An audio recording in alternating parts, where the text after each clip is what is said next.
quality. Why I'm mentioning this is because we pay a lot of attention to us eating healthy food and all. The same amount of attention you should give your pet by feeding them quality food. Okay.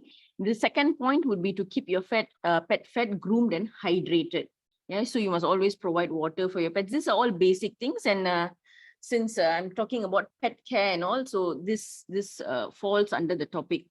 So we have to keep them groomed, hydrated. You must always provide water for your pets. Do exercise your pet regularly. This is something that is most commonly overlooked. If we do not exercise our pet regularly, whether it's a dog, a cat, or rabbit, or, it falls under the pet category, pets will start behaving destructively. Yeah. And pets also have depression and mental health issues. So this is actually a study done by vets. And yes, pets do have this depression and mental health issues. So it is of utmost importance to actually exercise your pet regularly. This will actually lead to the other topics of, destructive pets, pooping pets, pets who destroy properties and things like that. This one will lead to that. Next would be to don't forget to make plans for your pet when you're on a holiday. This is something very basic. Address your pet's needs accordingly when you go for a holiday. And now, especially when the borders are open and all, we are all excited to travel. Please do not forget to make arrangement for your pets. Yeah, when you go for a holiday, don't leave your pet unattended in a vehicle. This is a very common thing. I hope that this doesn't need any more explanation. And finally, the most important one here would be to teach your children and others on how to interact with your pet.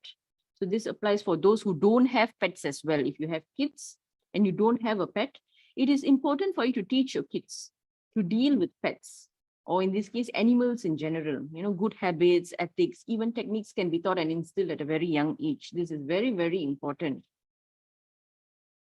All right. And so living in a neighborhood with pets. So let me get to the point here. How are we supposed to live in a neighborhood with pets? Most important thing is a very crucial point. Do clean up after your pets, especially when you go for a walk with your pet. In this case, I'm talking about dogs. Cats also do litter around, but that we will address later. Do have a conscious integrated awareness on bringing a plastic bag or a newspaper along when you go out for walks. As I mentioned earlier, having a pet is like having a family member. In that terms, if a family member does his or her business in public, I'm sure it will be very humiliating. So you have to have the decency to clean after your pets. This is something that, like a prior discussion earlier, whether it is awareness of the pet owner, of whether it's something that is important for you to clean after your pet or not. Whether are you aware of it or not? It is definitely something that is wrong for you to not clean after your pet. It's just that you have to have that awareness. You have to remember to bring the poop bag along with you. You see? So if I have to prolong this particular point, I'm sorry about it, but I believe this is a very important thing that we need to touch about.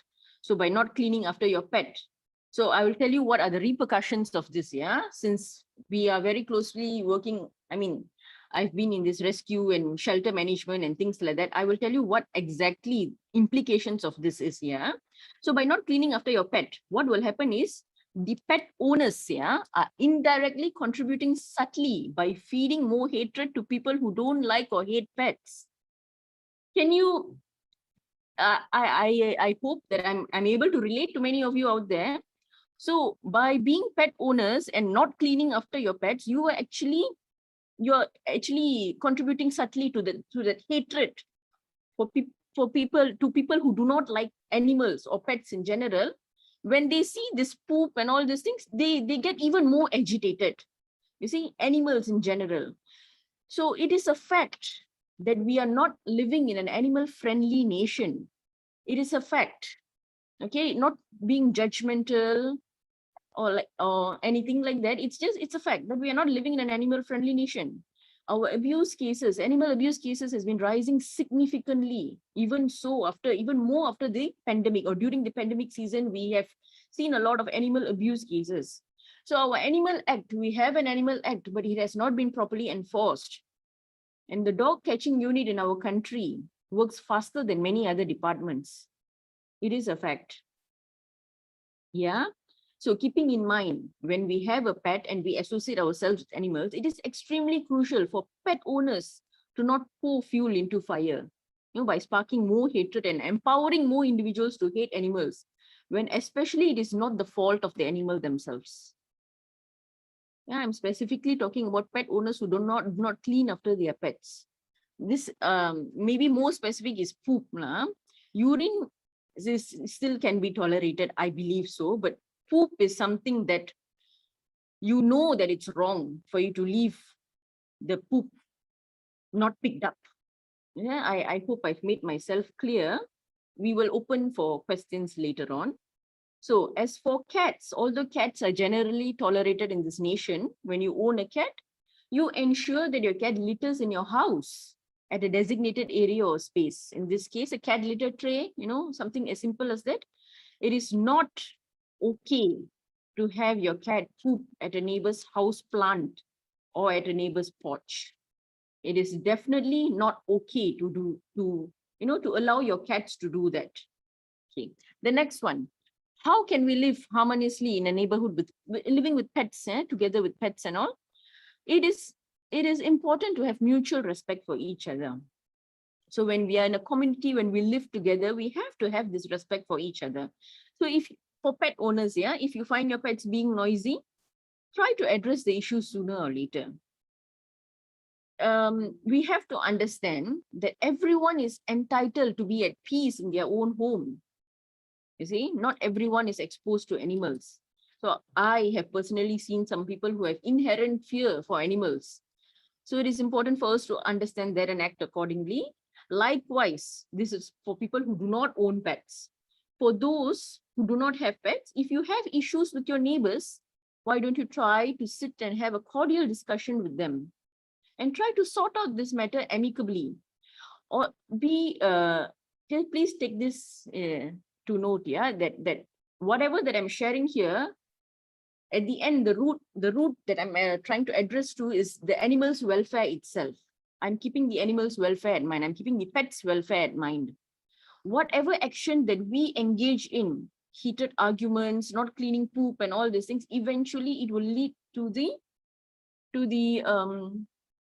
not of the best interest of the animal, not to the best interest of the animal. Yeah. So in the end, the utmost priority should be the defenseless animal's welfare that has to be put in mind. All right. So the next point, do make sure you know where your pet is at all times. Okay. So again, I would like to stress a point where people say there's something called an outdoor pet. Okay. There is no such term as an outdoor pet, be it a dog or a cat. There's no such term as an outdoor pet. It has been proven by studies by veterinarians that an indoor pet have a better, much lifespan, a healthier life if they stay indoors. They will not be exposed to ticks, parasites, fleas, worms, any sort of diseases.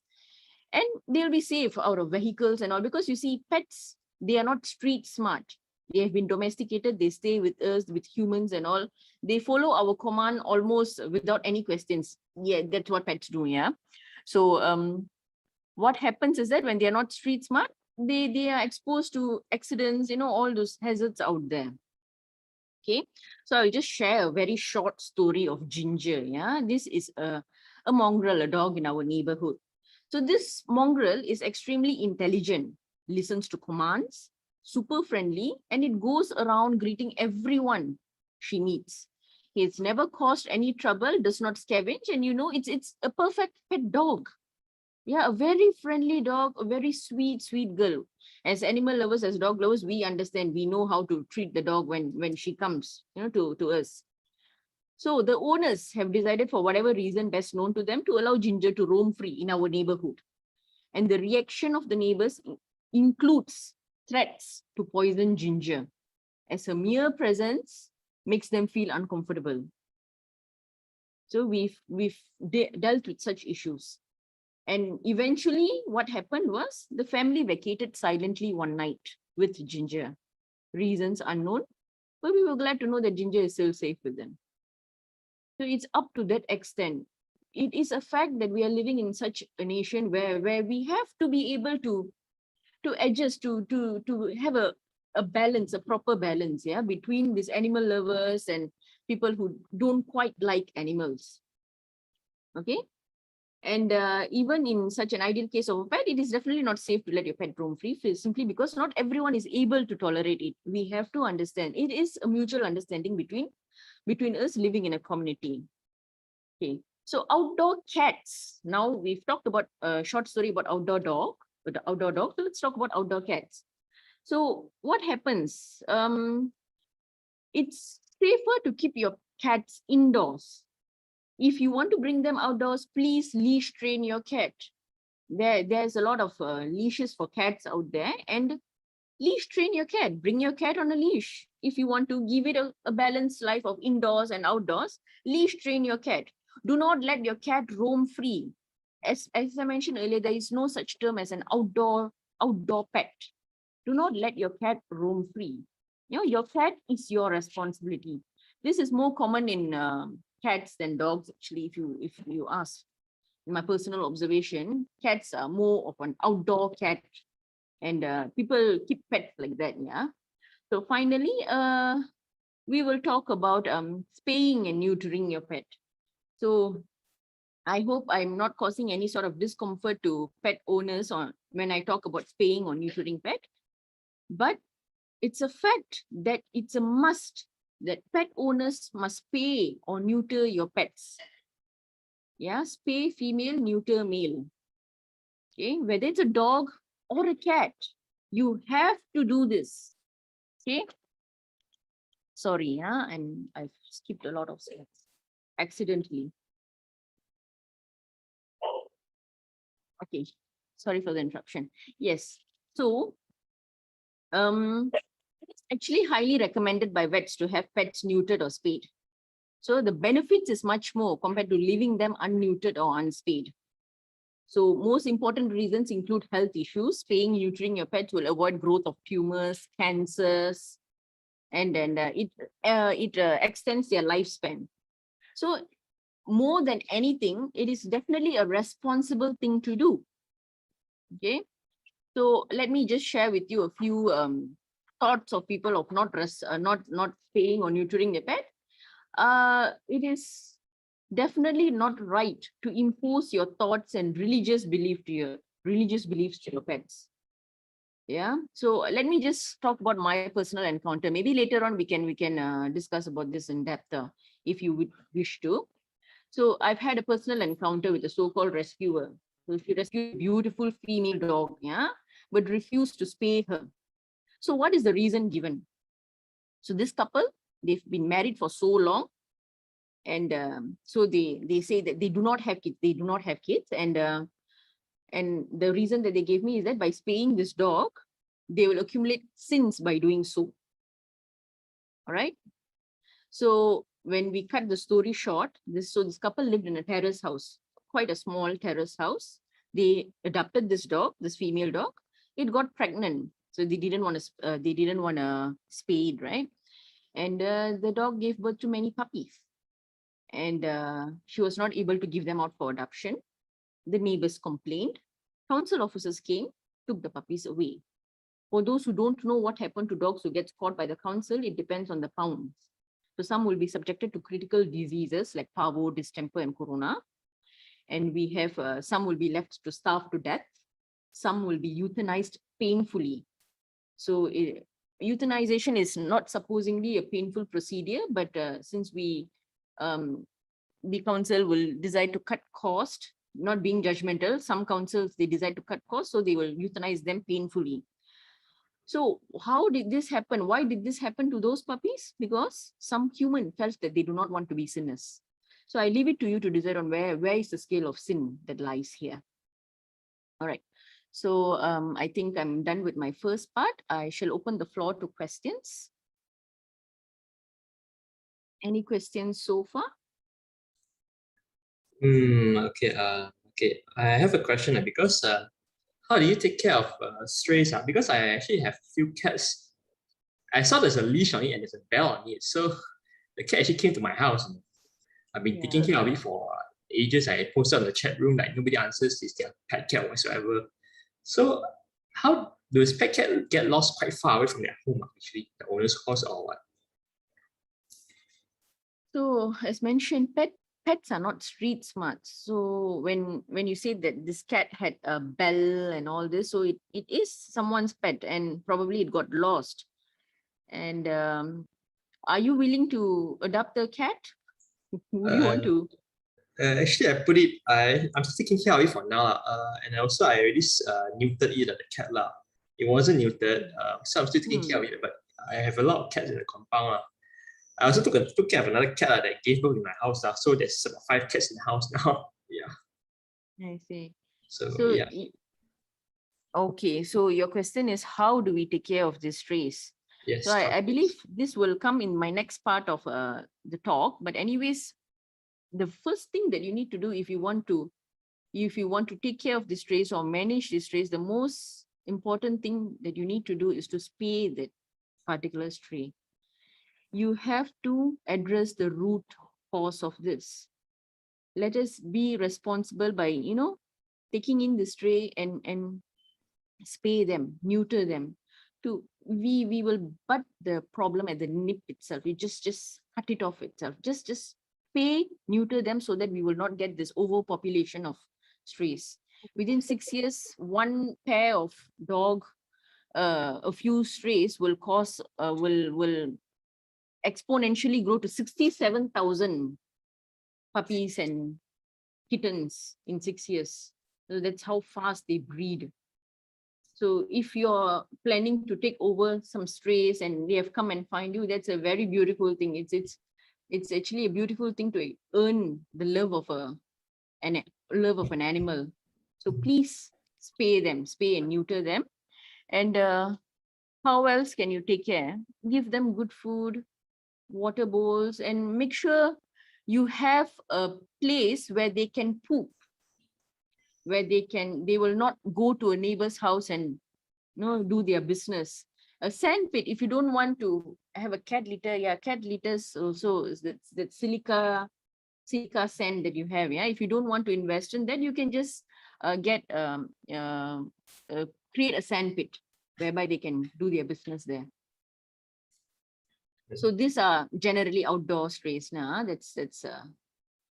So they are not in your house, right? In your compound. Yeah, in my compound usually they hang around because since I always sweep them and I put the litter box outside there, clean on and off. Yeah. So just ensure that there's no smell that goes to your neighbor's place and all. And we just do our part, do a bit. We cannot do a huge major change for the time being, but let us all play our part. Thank you so much for taking care of them. I have a question as well. Can you hear me? Hi. Hi, I'm just wondering, is there any council initiative or government initiative to do the TNR? Trap, Very neuter, good and question. release? Yeah, because I'm not aware of any, and I think our area needs that. Okay. Yeah. So TNR is not a very welcomed initiative it is not welcomed by our council and the government. In fact, we have been trying to push for this for many years right now. And we have come to a point that we've acknowledged that the council and the government they do not want to do this. They do not want a TNRM initiative. Okay. The point is they just want the strays off the streets. So what initiative has been taken is by individuals, like by NGOs, by independent rescuers. What they do is we catch strays, we neuter them, we try to rehome them since people are not happy with them being on streets, we neuter them and we try to get them adopted. So right now to answer your question, whether is there any initiative by the local council or the government? No.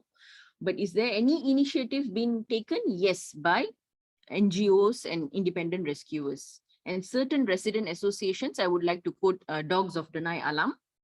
It's in Banda Elmina here, that resident association has taken the responsibility of spaying or neutering dogs in their area. Yeah.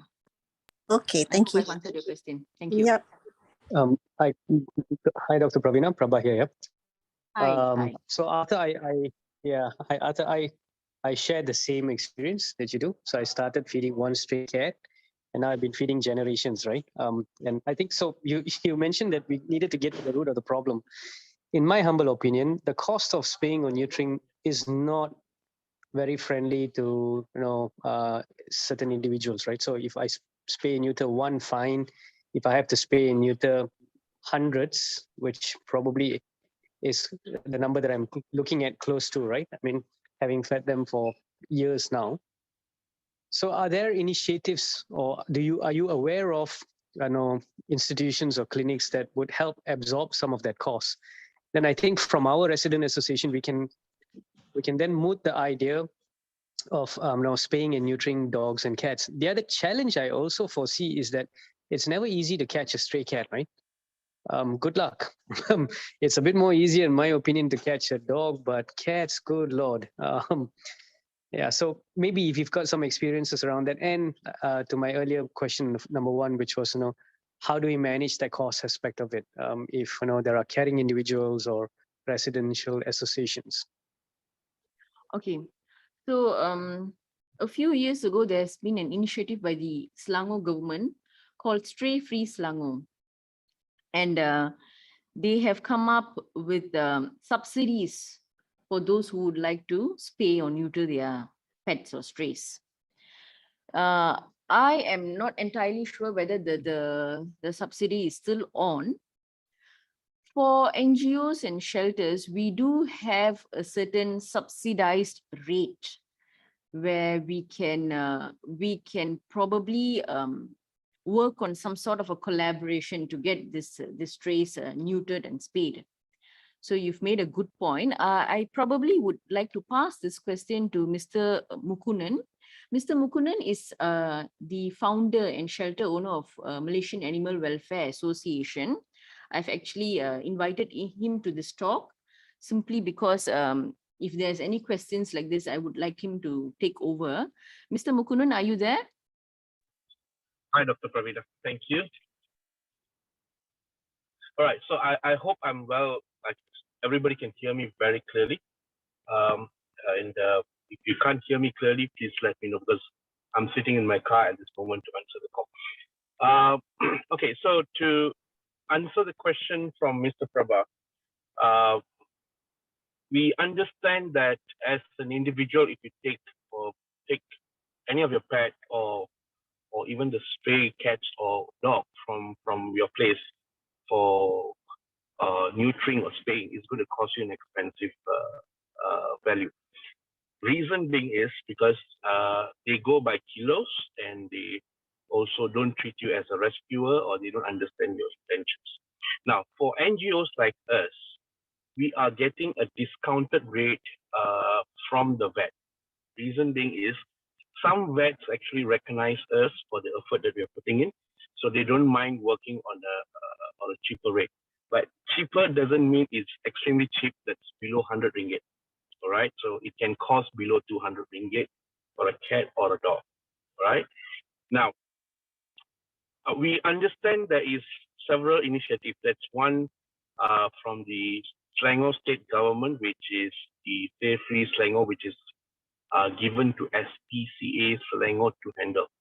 All right, and one of the initiatives that was to neuter or spay as many stray cats and dogs from the streets.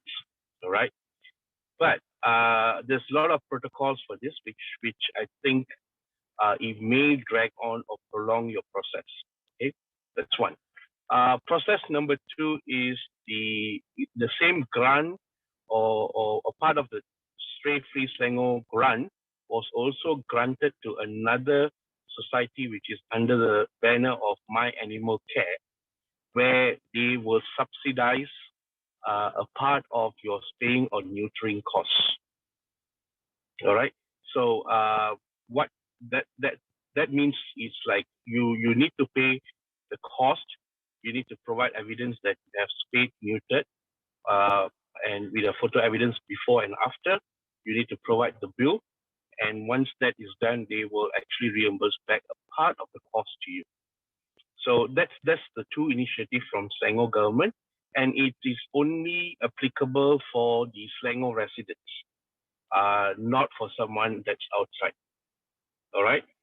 Now, on a third manner, it's an initiative from some of the NGOs. In fact, we have done some of it too, where residents come to us and ask, "Hey, Muku, can you help us with this? Where we have about 10 cats or 10 dogs. Can you help to neuter them? We will catch them for you. You fix the appointment with the vet, and you get them neutered or spayed." Which we are more than happy to do it. Where, of course, we also ask if the residents are willing to chip in, even if it's not the full amount, at least a part of the amount, so that at least it takes for NGOs, we don't take the full burden of the cost. All right. Some NGOs are more than happy to sponsor the full amount, but they also have a lot of processes. So, Mr. Prabha, I hope I've answered your question. You do. I think what we will have to do collectively is to just move this idea within our Residents Association and see how we want to take this forward. But I think your short answer to that is yes, collaborations are possible to drive down the cost of neutering and spaying.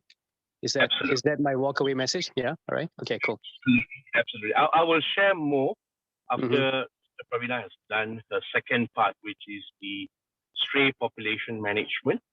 Okay. Where I think I will chip in more ideas, because one of our idea is also to help residents, because I've been listening to the first part of the conversation where it's about a lot more on the pet ownership and also responsible pet ownership. Now, just to add on from what Dr. Praveena has said, that we are living in a community that has, we have mixed culture, mix of a lot of elements in us, like belief system. All right. Now, I'm not going to touch on religion, because religion is a very difficult and different. It's very different. There's difference between us. But I believe the belief system is something that will allow us to enhance or move further in this. Now, when we get into a residential area, based on my past experience, let's say it's a gated and guarded community, there could be very high chances. Let's say we have 100 units of houses, and you will have different mix of people with different belief systems. Some says that neutering, yes, it's good. We can allow them. We'll feed them. We'll manage them. Some says no, we don't want to see that. It's a threat. All right. Then the third part is also some believes that my neighbor's dog or cat can be annoying. All right. That's because like they don't have interest in having a pet, or neither. It's just that they've never ever had one to feel that thing. So we have various kind of people. All right. So, and we also tell a lot of pet owners is like, don't go for breeds. Breeds are actually just one factor. All right. So if you take an example, a cat can be also very hyper. There can be cats which is very subtle. They are very calm and relaxed. The same goes to dogs. So we tell people, you need to choose a dog that goes along with your personality, a cat that goes along with your personality. Now, why we say so is if you're a person who's outdoor, you're active. And I think going out, taking up for your dog for a walk, is good. Same goes to the cat. But if you're a person who are not so active outdoor, but you choose or you buy one that's really love moving around, it's a mismatch of personality, and eventually it becomes a problem to the owner. Sometimes it's also prolongs or goes to others, which is the neighbors. So the dogs will be starting to bark, and the neighbors are going to start annoying. They get annoyed. So there's several reasons, and we always tell people is getting a pet is fantastic, good, but you got to choose the right pet that fits to your personality. All right. So to your personality, your family member's personality. If that goes well, then it's good. If not, I think it's going to be tough. All right. So that's one more element that I got to add in for being a responsible pet owner. All right. Any other questions that you like us to address? Not Okay, from my end, thanks. just would like to ask, is there any way we can put these strays up for adoption? Because I tried to go through some of the vets, they actually have connections with the shelter house. But unfortunately, they said most of them are not picking any pets right now due to the pandemic, and also not people are picking up any pets for adoption. Is it correct? So to address that question, Mr. Arthur, yeah. I got to tell you something that happened along the year from 2020, when the initial pandemic started till present. So to give you a gist of it, it's actually a long story, but let me just put you in very simplified manner. So when coronavirus started for humans, a lot of things were associated with animals.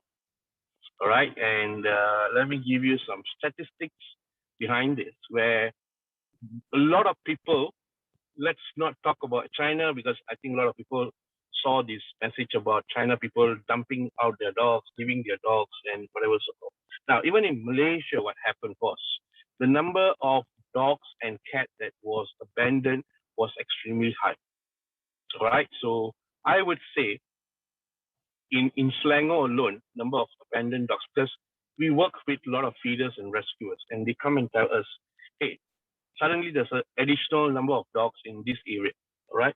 And there's suddenly additional number of cats in this particular area, which we have not seen. Just like an example, how you said, it came with a collar with a bell on the neck. Now, what happened was a lot of people actually fell into this message very fast when they said it was spreading from animals. Now, it's true that animals do carry coronavirus, but it does not spread to humans. All right, they are known as a different coronavirus. It's still coronavirus, but it's not that the one that's been going around in our environment that's attacking all the humans. All right, and those coronavirus actually has a different symptom for the animals.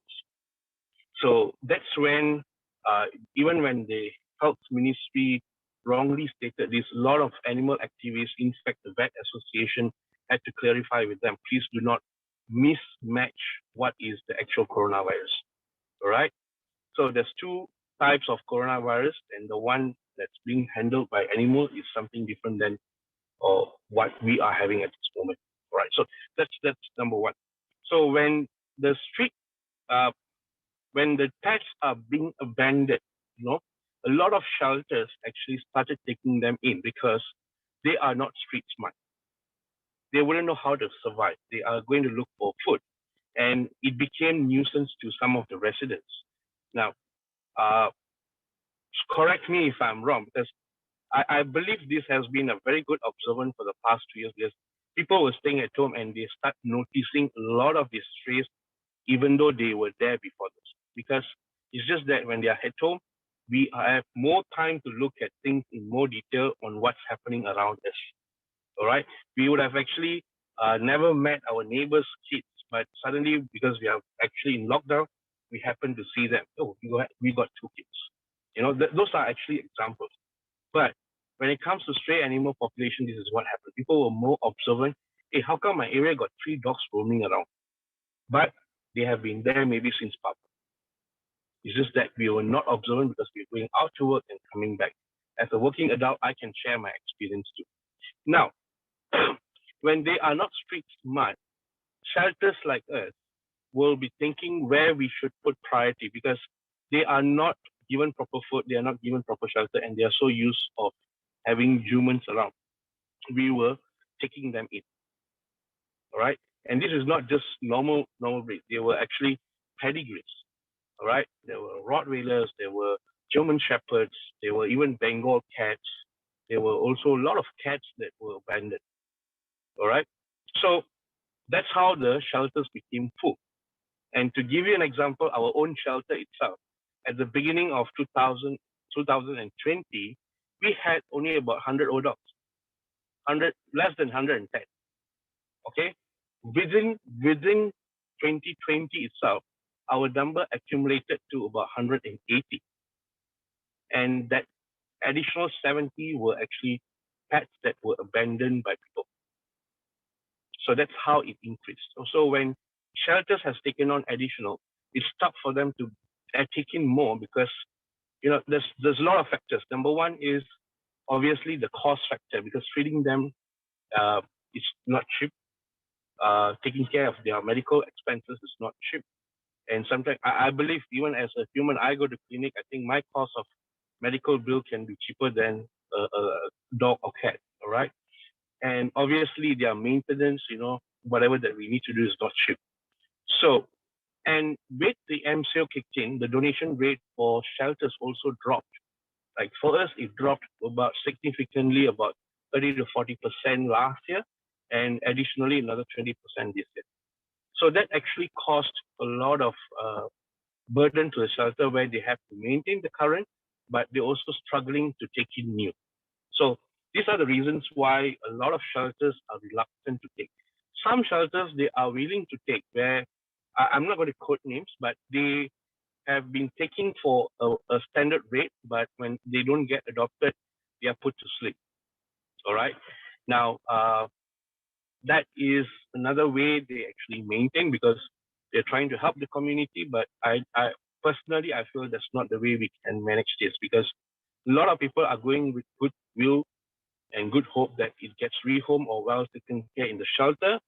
But after maybe a month, when they go back, they will say, sorry, nobody adopted the cat to sleep. So this is what actually is happening within shelters, NGO, in Malaysia. I hope I've answered your question, Mr. Yeah, thank you.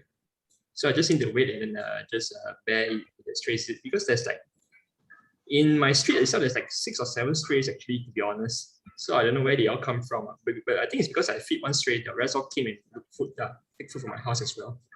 Yeah. All right. So we will be able to share more later, but stray management and also making sure that it was not abandoned by your residents, I will share a little bit more later, or maybe Dr. Praveena can do that too. All right. Mr. Muku, sorry, there's a question from the audience from Mr. Mashi Mokhtar. How to deal with pet owners that keep getting more cats, but eventually get bored and let their own cats become strays and burden their neighbors. So that's why I actually, breeding of cats and all this at the very beginning. But unfortunately, according to the chat message, that the pet owners themselves are not here. Mr. Muku, can you address this? Well, this actually comes back to responsible pet ownership, but I also have a few proposals where the Residents Association can internally manage this. Maybe I can share this maybe later part. I hope you can give me the space to give you a proper plan, and I can give you a write-up on that, which I've also proposed to a condo before, where the condo has actually agreed, saying that, yeah, this seems to be something good, where it's humanely being managed. At the same time, it's also providing a proper management of our residents' pets. So I will take that as a separate note on the later part of the call, if you don't mind. Okay. Hi, Dr. Praveena and also moderator Fazli here. Just to chip in from what Mr. Mukunnan already mentioned about. So I'm Fazli, I'm chairman of the RA. And first of all, thank you, Doctor and Mr. Muku, for valuable sharing today. I on the way back to my hometown, so I a bit late joining the session. Also, congratulations to Mr. Prabha and team for organizing the session. So my question a little bit related to what Mr. Muku already mentioned just now about the how as a RA able to play a role in actually managing this responsibility because we know that we cannot enforce responsibility to people. It come from how they build, how they grew up, from the family, from the civil awareness and everything. So my question is there any regulation or rules from the local authority that allow RA to register, to enforce registration of the pet of each owner with the resident? Or is there any compulsory regulation by the local council for all pets that need to be registered with them so that they can monitor about the health status or the safety of the neighborhood? That's number one. Whether registration is something that already have a provision for local council to do it, or the RA can enforce it in our small tiny area of neighborhood.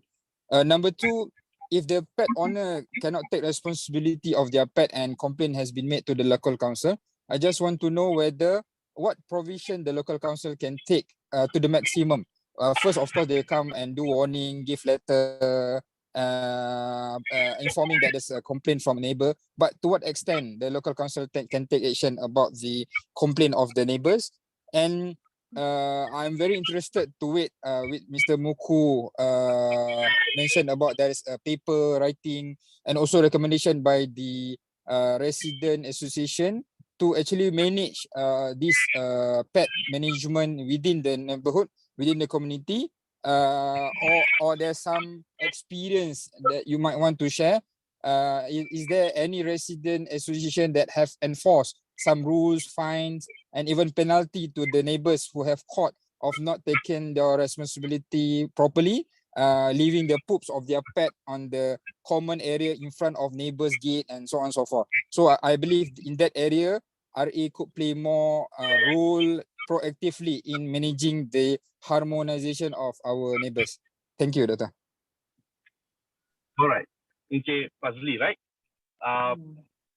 Okay, so Encik Fazli, okay, the proposal that I have made to a condo management is in KL, where it was almost coming to an approval, but it was intervened by another NGO which didn't like the way we wanted to suggest. Now, I can share the paperwork with you guys where it allows you to understand what actually can be done by the Residents Association, because Residents Association, it's a group of residents that actually forming up the house rules, because I would not say it's a bylaw, because Residents Association have their own ways to make the rules. So let's say, for example, you may say that if it's your gated and guarded, the house needs to have two access cards. If you're not allowed to park outside, you're not allowed to park outside. All right. So it goes the same way on pet management too. All right. So there is a law from the local council where it allows you to have two dogs. They have never mentioned anything about cats. Now it goes by the square feet of your house. You're allowed to have your number of dogs as per the square feet that's been allowed. But nevertheless, there are some residents who are so passionate. All right. Now that comes back to how they take care and manage where it does not disrupt others in the neighborhood. Okay. So I'm going to address this in the later part where I'm going to share with you what was the exact proposal in verbal, so that if you find this is very interesting, if you find this can be actually used or it can be implemented at your area, I don't mind having with a face-to-face meeting with your residents and also Residents Association to see how we can address this together. We can support. All right. Now, question number 2 is about what was the question number 2? Sorry, I missed it out. Local The extent. council, what is their extent of action to? Okay. Sorry. Yeah. Absolutely. So the local council plays a very important role because the local council is in charge of the law enforcement and also acting on the complaints. Now, not forgetting the complaint comes from the resident. All right. Now, if as a complaint has been issued where they said that a house tenant or owner actually has more cats and it's being littering around and dirtying other people's compound, the neighborhood has the rights to bring complaint. Right. Number two is once they receive the complaint, they will definitely visit and they are going to give warning for the first round. But eventually, when they feel that that's not being addressed and another complaint goes, the council can actually get a warrant from the court to even trespass into your house. That means they are allowed to break into your house to confiscate all the pets. All right, that's because the owner is reluctant to follow and take care of their own pets. All right, so that's the extent they can go. Now, not forgetting, once it's being taken, and the bailout process is not going to be easy, because the bailout process also involves money and also approval. Okay, so there's a lot of things that can be done by the council, but where are we coming from is how, as pet owners, you can manage it well without disrupting the harmonized condition of your neighborhood. All right. And of course, the third thing is coming back to the proposal. Yes, I will share at the end of this conversation, where it takes at least about 10 minutes for me to explain why are we actually introducing this. All right.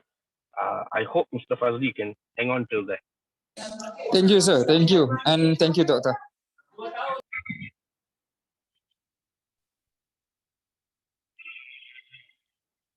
Any other further questions? No. I think, Dr. Praveena, I can go ahead with your next part of the slide. Okay, so let me just finish this real quick. The second part of the talk would be on stray management. So the initial slide, the earlier slide was about where did the strays come from. Just give me a minute, let me go back to that. Okay, so 70% of strays are abandoned pets. I think this has been discussed earlier. And if most of you are unaware of this, this is actually a fact.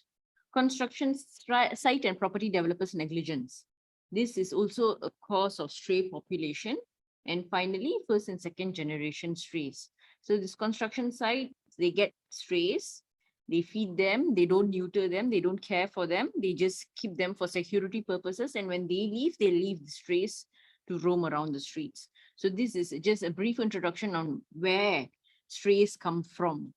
Yeah, and it's quite alarming to know that 70% of them are abandoned pets. Okay. Okay, so strays and their welfare in Malaysia, just a brief introduction on how are strays treated in Malaysia.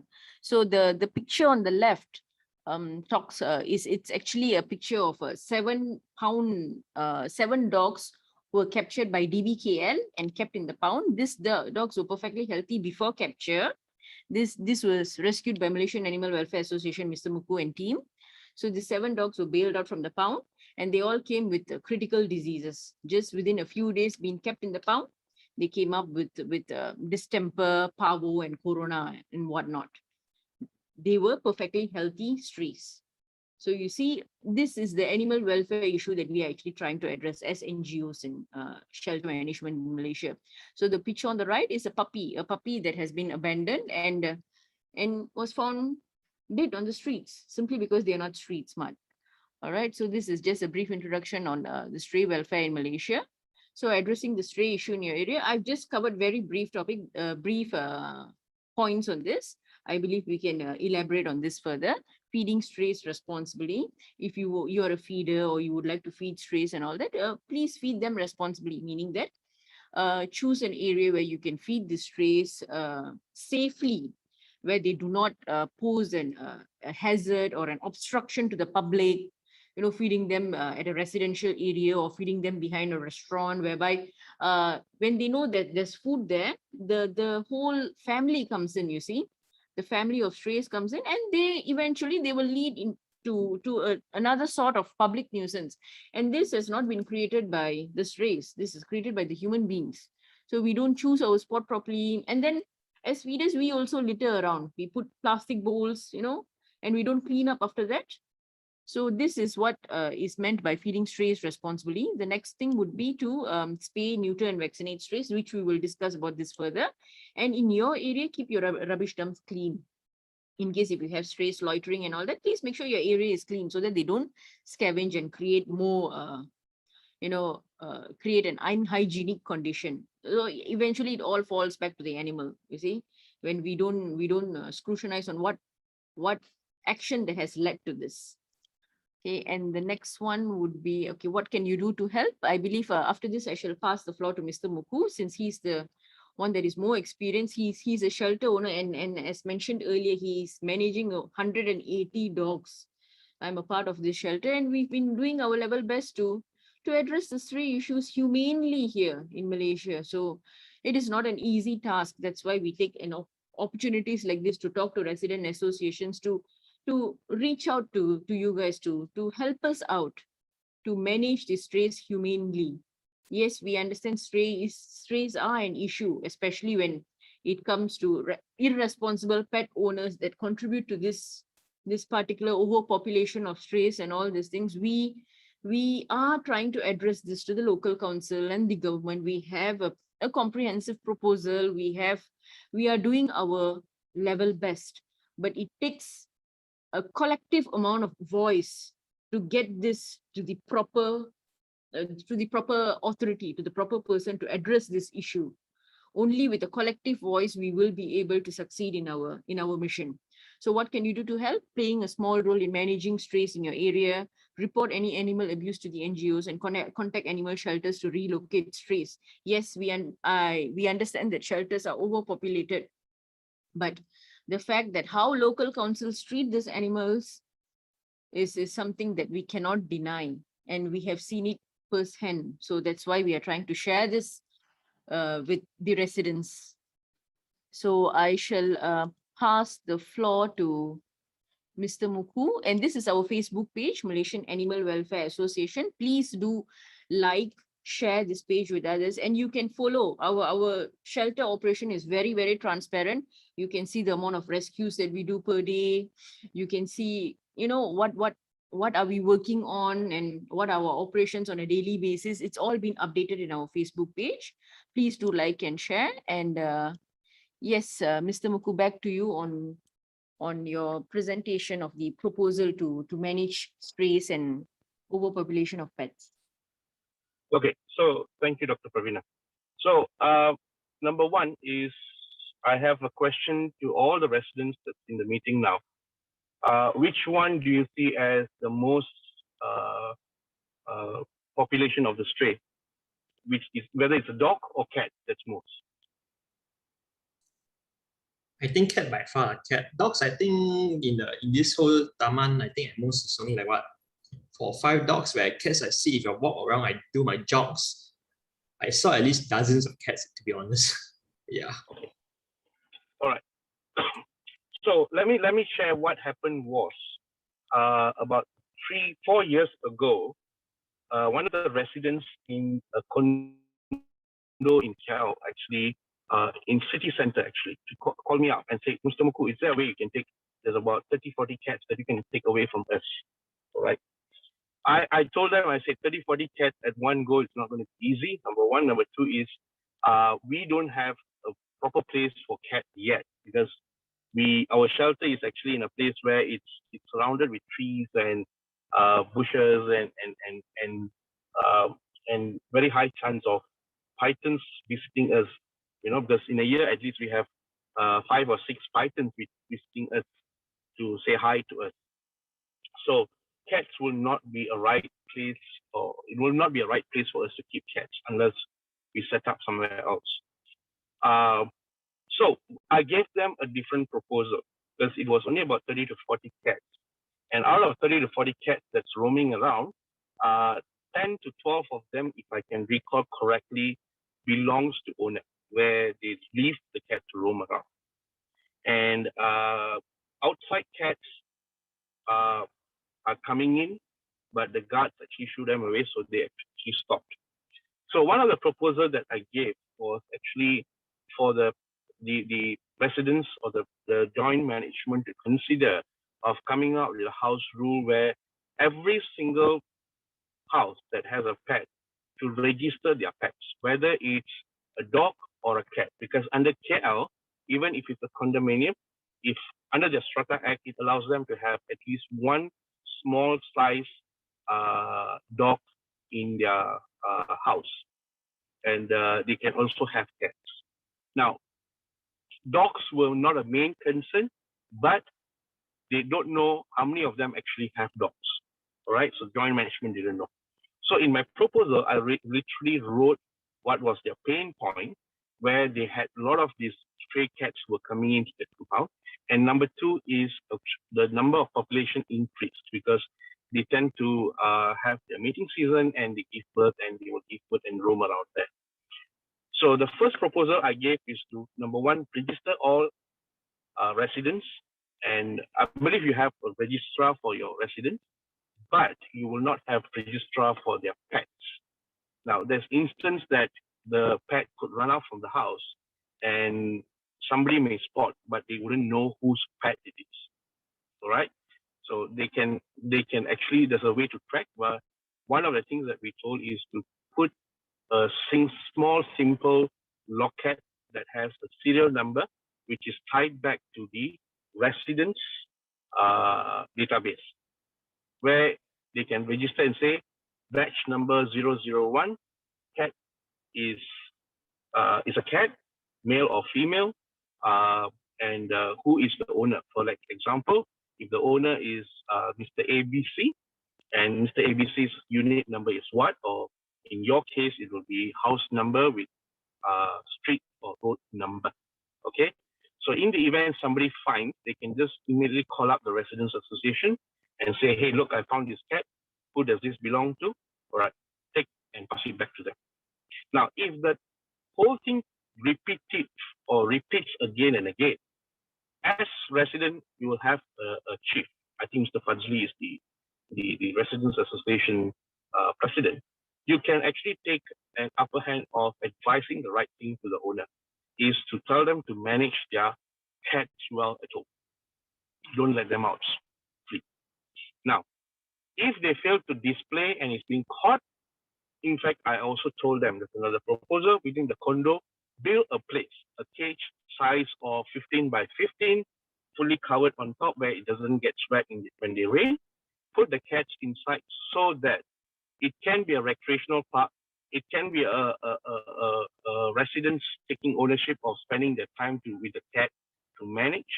Number three is some people will use it. In fact, I gave this idea where some residents may not like having pets, but the kids will insist, I want to have a cat.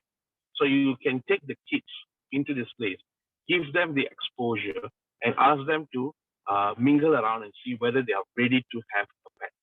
So when they're ready to have a pet, then they can take one of these pets from that particular place that you have built for them into the house, and it's being registered under the registrar, saying that this cat was taken from here, this is the batch number, and it belongs to whom.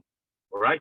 Now, in a way, even the same goes to the dog. Suddenly, during festive season, firecrackers and all this thing happens, suddenly the dog goes out. Somebody spots, they can take and find out whose dog it is and hand over immediately. And this one thing can solve a lot of problems within the community. They are confined to one place and there's no more trouble. All right. Now, for the dogs, it's a bit tough because you can't build a place in your housing area. It's going to be very, very tough. So I would suggest, if you have existing dogs, please neuter. We can help you to do the neutering and just release them back, and somebody can just help to manage, which is to feed them and make sure they are doing fine. And if they fall sick, if one of the residents can take the responsibility to take them to the vet, will be great. If not, reach out to shelters where they can help you to take them to the vet, get it treated, then send them back there. All right. Now, because dog needs a huge place to move around, cats does not need a huge place. They can be in a confined place, but as long as they can move around within the cage, they are more than happy. So the proposal was well accepted by the residents, the joint management and the residents association of the particular condo. where they also agreed to build a place for us. And we said, never mind, the only thing is they didn't have the funds to buy food and also maintain the place. So to maintain the place, we had one of the residents who came forward to us, who agreed to maintain the place once a day. And as far as the food is concerned, we agreed to pay them at least or buy them the 50% of the food that's needed. So in a way, it's a win-win situation where the problem is solved for the building management, for the residents. At the same time, people who are passionate about animals, they don't get offended. At the same time, the burden is not put onto the shelter, where shelter is supporting them in a very different way. So in a way, it's harmonized everything in one go.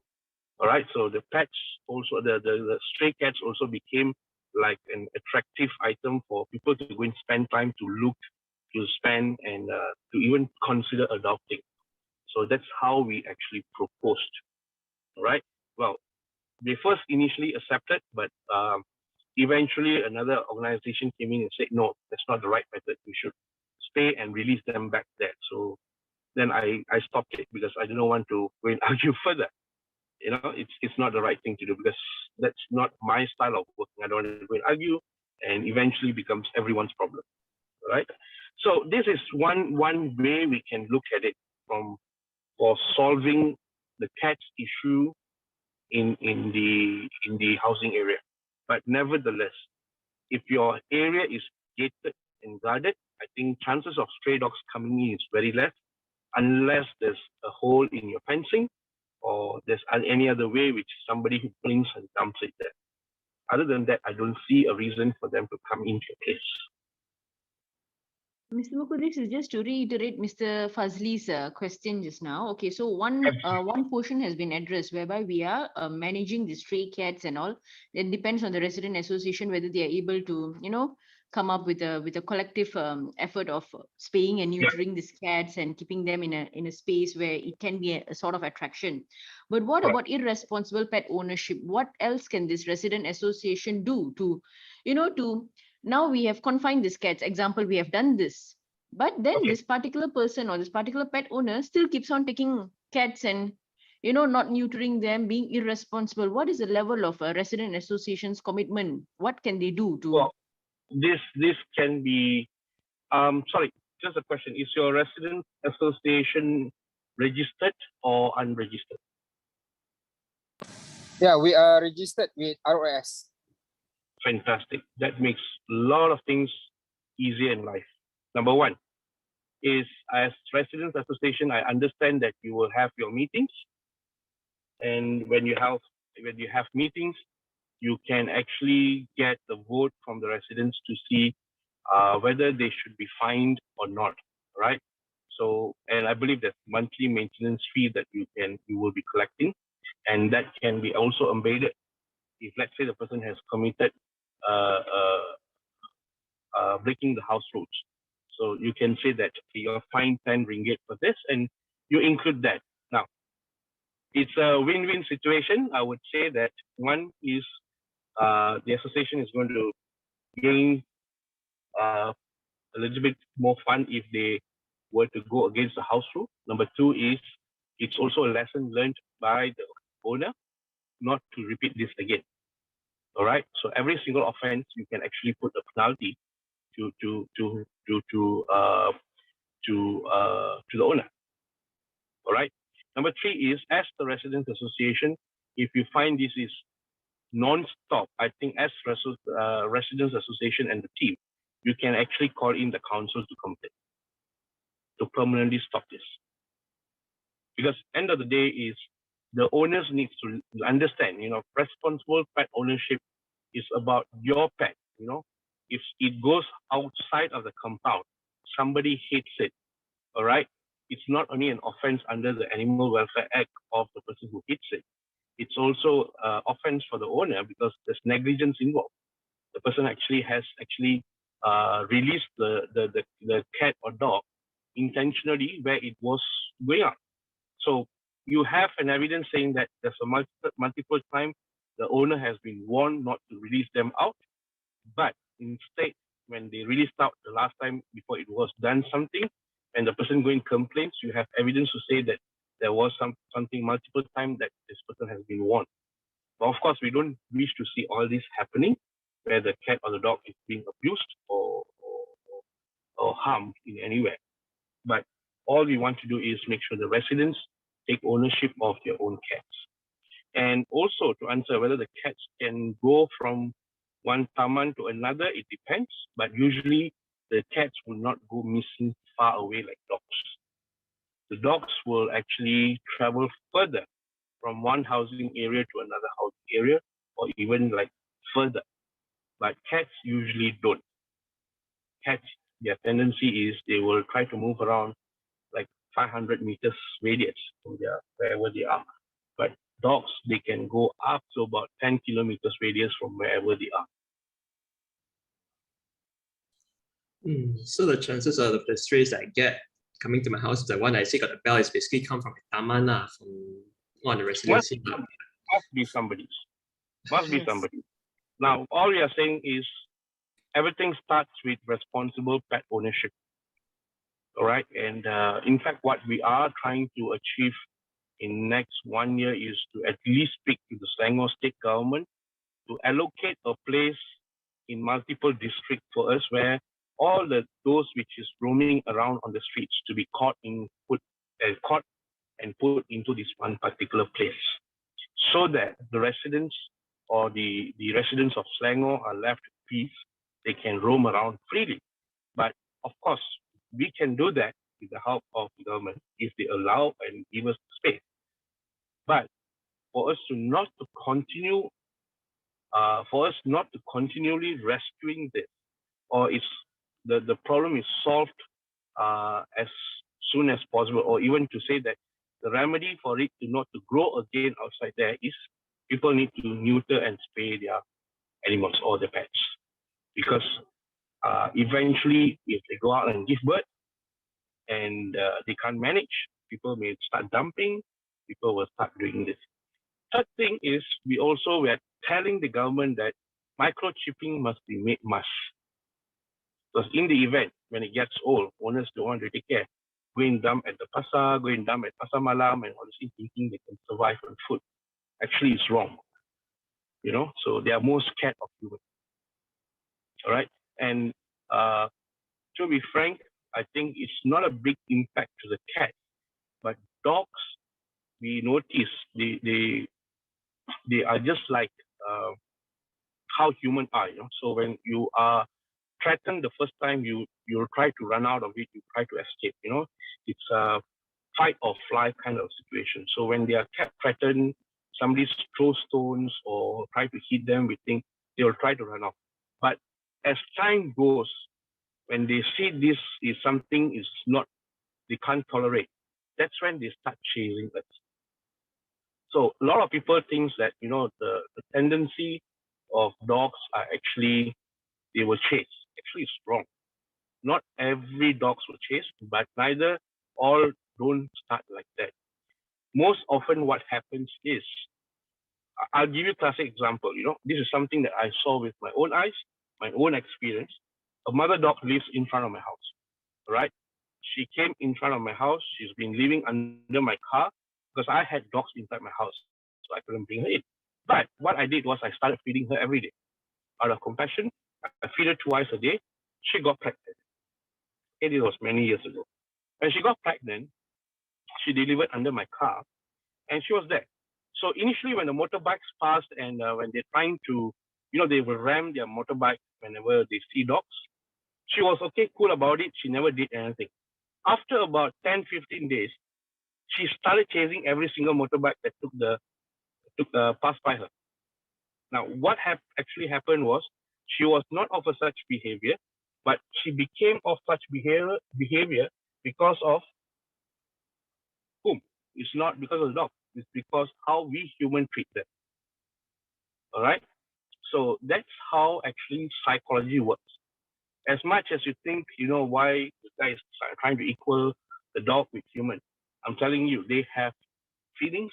They have, the only thing they can't do is speak.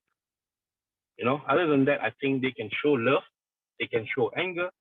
They can show everything that how a human does. So that's how we see them from psychological perspective. We see them, how good are they, cats and dogs. When you talk about it, even cats sometimes, they, as time goes, sometimes they also start chasing people because of, they get insecure, they start chasing people, they start behaving violently towards humans, but I don't see much of cats, but a lot more on dogs. So who to be blamed here? It's the human. Mr. Muku, one more question. We forgot to address about what Mr. Prabha asked us. Catching stray cats. If the resident association is wanting to, to come up with this collective effort of getting these cats and all that, will we be able to help them catch the stray cats? Okay, there's multiple ways to do this. Number one is we need to get some volunteers ready, and we can go around, start hunting them, putting them into a cage and bring it over to the vet for them to be spayed or neutered. All right. The second way to do this is we can actually give you a couple of trap cages that can be used for cats. Once the moment they go in, they get trapped. We take them, maybe we can use your house as a base to hold first, and then we transfer them to the vet for spaying. So right after spaying, what's going to happen next is we release them back there again. Now, as far as, like I said, if we can release back is good, but some residents are so against anymore. Sorry, I got to be blunt here, because they have not experienced, or they never had love, or they had bad experience about having an animal or being with an animal or pet. So in that case, what happens is, are we allowed to release them back there? That's the question I have. Now, if that's not allowed, is something about my proposal can be also taken into consideration, where we build a place in a particular dedicated space in your housing area, where it could be somewhere towards end of your residential area, where it does not disrupt humans, neither it's away from human, because at least your residents can go and view them, residents can go inside and play with them, especially kids. One of the things that we tell a lot of parents is you teach compassion towards animal, and that compassion works along to yourself, because that's how they behave. All right. So they don't harm anybody, right? So if that can be done, most probably what we can do is we can neuter them, we put them inside, and maybe we can try to find ways to actually support you with the feeding, so that somebody can take responsibility. Or in turns, you may have some people who love cats, they can take turns and to take care of that particular cat space within your residence. So these are some ideas that I have across, and I tell that it will help a lot of our residents, a lot of residential area to solve the problem about cats. But as far as dogs is concerned, I don't think so. It's going to be easy for us to do it there. Thank you. Thank you very much, Mr. Mukul. So to address BK8 Association, Resident Association, is that there's a few things that you can do, which is to impose a fine on the pet owners who do not want to address or do not want to take the responsibility of their own cats. Second is to collectively neuter and spay these cats. And the third is, if you're willing to come up with this solution of coming up with spaying and neutering these cats and building an enclosure for them, MAWA will be able to extend our support. And on getting discounted rates for spaying and neutering and things like that. So this is the three things that to summarize the whole situation.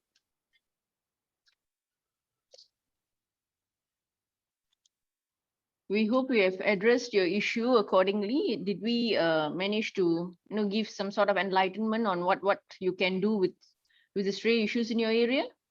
Yeah, it's actually quite good. All your suggestions are actually quite good. We just need to find a suitable space that the residents can accommodate. Whether it's I think it's a good proposal regarding to put an enclosure where it is away from human, especially away from traffic lah. Because I know sometimes if they can jump out and then get out of the roads and it can be dangerous. So we need to find a suitable place. Amirul, is it? I think next to the football field there's some land, right? Parts of land that is not used, right, for anything. Amirul? Oh, the land is reserved for surau. Ah, okay then. Actually, no, Arthur, I was thinking, so next to the place where we play football, there's that walk path, right? Right Yes. at the top of the hill, there's some open space.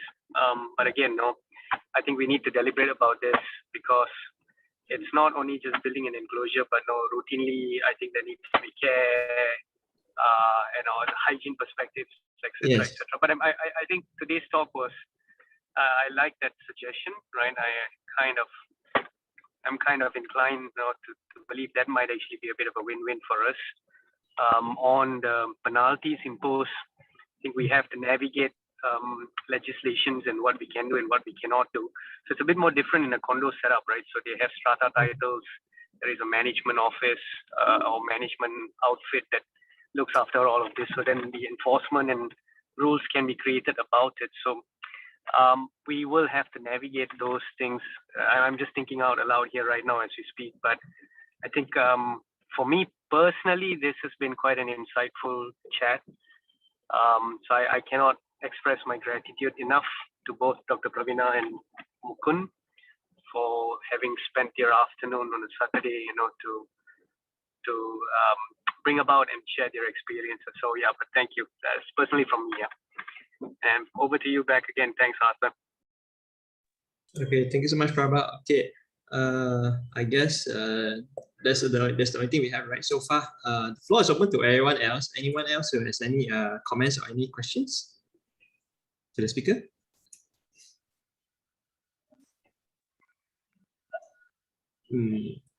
I just have a question. I know some vets, they have tie in with TNRs. So do you have a list of vets that have tie in with TNR? So in case you have strays, you can go ahead personally. I know there's one we have in near our association is in Puncak Jaya. There's one that does neutering for 90 ringgit, something like that. Yeah. But the problem with the vets is they have to fix an appointment. That's the trouble. Sometimes it's a bit hard to catch strays. So if let's say you can't catch a vet on the time, you are unable to make an appointment. So you have to burn the appointment. That's the only thing with the vet I have right now. Yeah. Because I understand some TNRs, they got vets that they can come in and as they want. Yeah. All right. So what happened now is a lot of vets are going on appointment based. Even for our shelter, it's on the same, but we can go for an emergency, So one of the things that I would suggest is, number one is to confine them into one place first. And we can tell them, look, we have 30 cats now. And can we book maybe a particular weekend or particular day that we can send maybe half and another half on another batch. So in that way, I think it helps us a lot. So one is the residents, if you catch, you don't have to worry about keeping them in your house. You move them straight into this confined place. Number two is there's already ready population, you take them there straight. So as an NGO, as a founder, I love to have my own clinic and vet right in front of my shelter where it allows people to bring in their stray cats or dogs for spaying for free. But we are not allowed to actually hire a vet permanently under our NGO or our shelter because the vet association does not allow this because there's a lot of rules and regulations set by the vet association. So obviously we are trying our level best to see how we can support in a very different way, where we can try to do a special rate. And when we say special rate, we can tell that, okay, look, we have 20 cats, what's the best rate you can give? Or we can try to speak to a few different vets to do a comparison to see which one gives us the best rate. Now, there's also multiple ways to do neutering or spaying, because neutering and spaying, there's two ways to do this in a very general term. Number one is they actually do use gas instead of as anesthesia. And that's seen as much more safer and less risk. So, and it's a bit costly. The second way is to jet the anesthesia, and when they collapse, then they will start the surgery and get it done fast. Now, chances is, but the second one has a bit more high risk, because suddenly if the cat or the dog wakes up, it's another problem to manage. All right? So there's a risk to the life. So there's few ways to do this. You know, the spaying methods are also different. And some vet charge expensive, but we know the job is done clean and neat. And as a pet lover, as a person who runs the shelter, you know, sometimes we want to cut down our costs, but we have never compromised when it comes to the safety, and also we do not compromise on the well-being of our animals. So we don't mind paying slightly more to ensure that the spaying is done properly, and they come back to us safely, and they have a safe full life. You know, so there's two ways to balance it. Okay, so we can do some search on this to see which can give us some best rate, or even I hope somebody can actually give us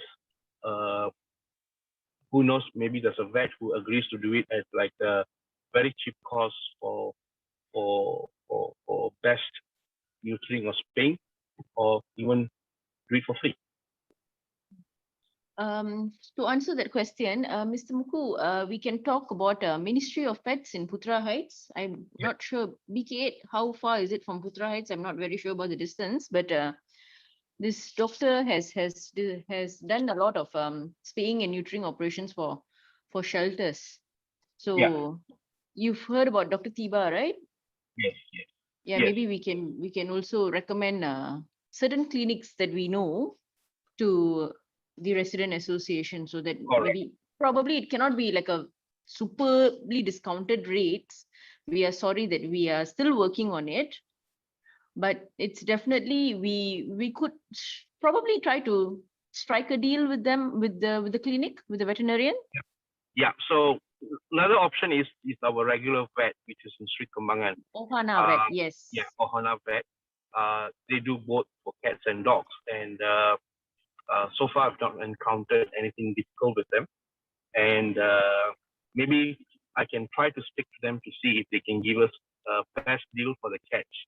And most really, I can speak to them and see what they can come up with for me. And Gasing's fees is reasonable for spaying and neutering. Gasing Veterinary Hospital? They're a bit on slightly higher side.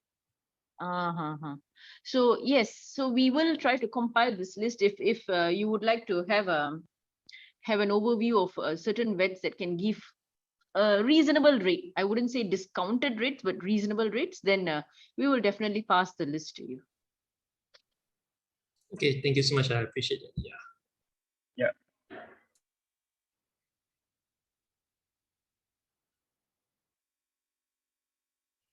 So if there's no further questions, there's something I would like to suggest is, as residents, we have our emotions, our belief system, but I also encourage a lot of people to run through the Animal Welfare Act as pet owner, as also as non-pet owners. You know, what is right, what is wrong, and what can be done, what cannot be done. So the Animal Welfare Act can be downloaded from the website. You can just go in Google for Animal Welfare Act 2015 Malaysia, and you can see a PDF document. Now, the part that you need to really understand is the section 29, which is what is prohibited for you to do. As you see, stray cats or dogs, you know, that's actually more of a crime part. And one before that, I think section 28, that talks about responsible pet ownership. So you can look at those two sections or three sections before and after to see what exactly the Act says about pets and animals. All right. Now, also to highlight, complaining to council, yeah, it sounds as if it's right, but let me be very honest to you in what, let me just phrase what Dr. Praveena has said. The journey of catching and the journey to end their life is not as we think. That a lot of people think that it's done smoothly, but let me tell you, the inside story is they don't use the right method to do it. Number two is sometimes they are euthanized in a very improper and cruel way.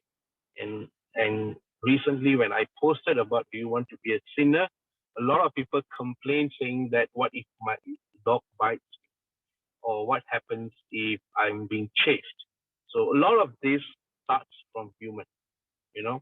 And I've always told children, you know, when they pass by a dog, don't straight away take a stick or stone to hit, you know. Sometimes they'll be just sitting down there. And we also have done a lot of videos. You can check on our MAWA page itself, videos on what needs to be done. How do you understand a behavior of the dog? Now, why we were focusing a lot more on the dogs, because the dogs seems to be the biggest problem in Malaysia, all right, compared to cats. So we did a lot more on the dogs because people didn't know how to understand the body language of a dog, the sign of whether they are approachable or not approachable, whether you can pass by them, and what you can do if at all there's a dog attack. And I always encourage people to actually go and see this. I encourage people to actually show this to the children so that they know what to do. All right. At the same time, if you know it belongs to an owner, please prosecute the owner. And sad to say, sometimes the owners are so sorry to say this word, sorry to use this word, they're dumb that they don't even know what is their rights. What is the way, what's the right way to manage their own pets. So releasing them off leash and taking them without a leash on the street is also an offense. All right, so there's a lot of things to be understood here. And that's the reason we tell people to go and read the Animal Welfare Act to understand what it is. Number two, you can go and search for this video in our Malaysian Animal Welfare Association Facebook page, which was done by a Muslim vet who actually has a lot of experience in telling how to read and understand. We collaborated with her in order for us to bring that awareness out to a lot of people. It's not that all animals are harmful. It's not all animals are so calm or they can be approached. You know, so there's a lot of things to be understood about the psychology of animals. And please follow that. You know, at least you show to your children, you share with them so that they know what to do, how to understand this. Okay? So this is my message before I end this call. And I hope we have not offended anybody in this course of conversation or sharing. We hope that we have brought a lot of awareness and insights to how we can mitigate this. It's not only the responsibility of the NGOs or the council, but it's everyone's responsibility. We can do this together to bring the whole thing to harmonize the whole thing. It's just not us. It's not only MAWA. It's not about any shelters. It's not about government. It's not about the council, but it's every one of us needs to do this together so that we can live peacefully. All right? And thank you for the opportunity. Okay. Thank you so much, Muku. Yeah, it's been a pleasure hearing it. It's actually very enlightening for us to learn about this. I think because I'm not around here for quite long, is this the first so-called talk by how to handle strays and pets? Yeah. That's correct. Oh, okay. Wow. After 10 years, is it something like that? Yeah. Yeah, because I think it became more apparent because of the pandemic. So when people were staying at home, like you all said, people have become more observant with the ongoings around their houses.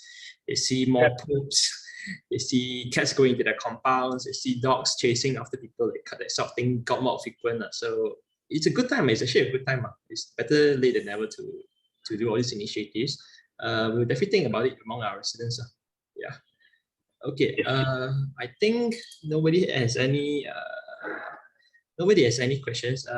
Oh, by the way, if you don't mind, I actually recorded this session. So if you don't mind, can I post this video to the group chat, our residents group chat, so that those that miss out can actually watch this? Is it all right? Yes, please do so. Yeah. We are advocating all this. Yeah, can. Yeah, be good. Okay. Okay, Sorry, I just saw a comment from Mr. Mashi here. It would be good to learn how to trap the strays so we can neuter them. So there is no particular method or technique that catches the strays fast. At least up to now, we do not have that method. But right now, humanely, we are using trap cages. We are using certain food to bait them in, and nets. But most importantly, while we are having this stray catching operation, we need manpower. So we need, as I mentioned, a collective effort, a collective voice, to come, probably a few of you to go and catch the strays, to bait them.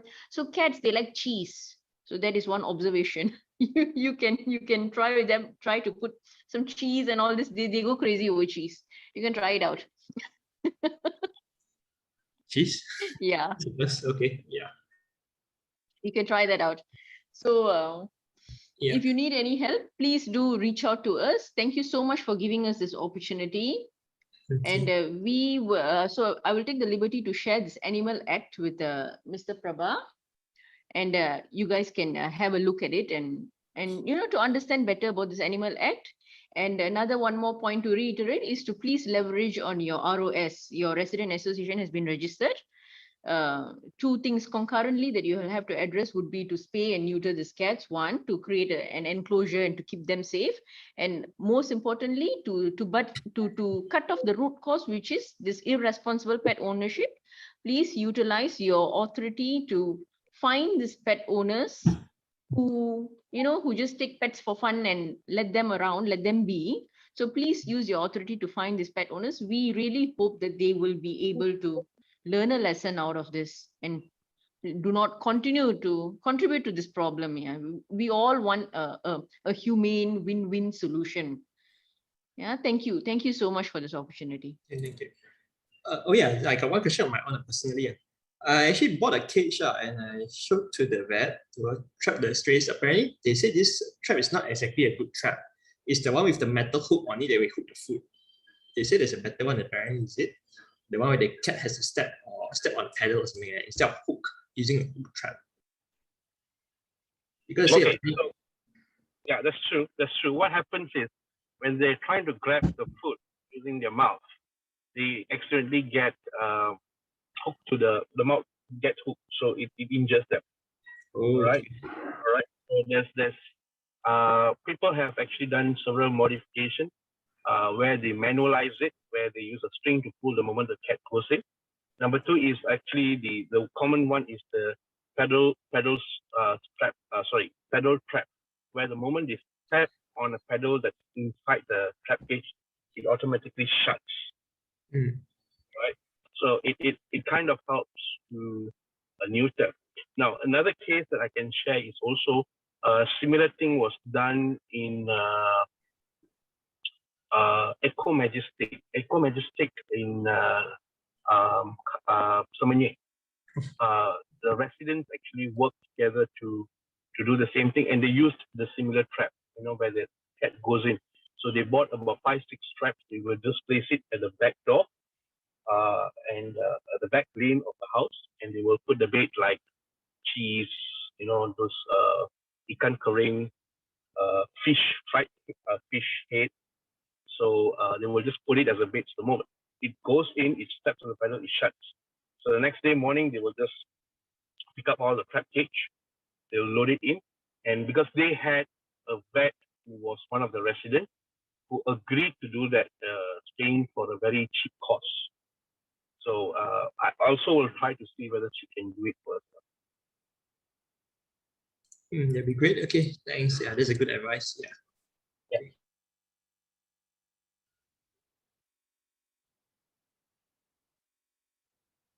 Okay, I think if there's no questions or there's nothing further, I think we can just end this session. Yeah, it's already almost 5. Yeah, and I believe we have taken up enough of your time already. So thank you so much again, Dr. Praveena and Mr. Muku. Yeah, it was very enlightening for us as a residents. So I'm pretty sure we can book with something else. Prabha. Thank you. Okay. Thank you, everyone. Okay, thank you.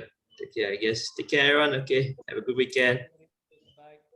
Thank you. Bye. Okay, bye.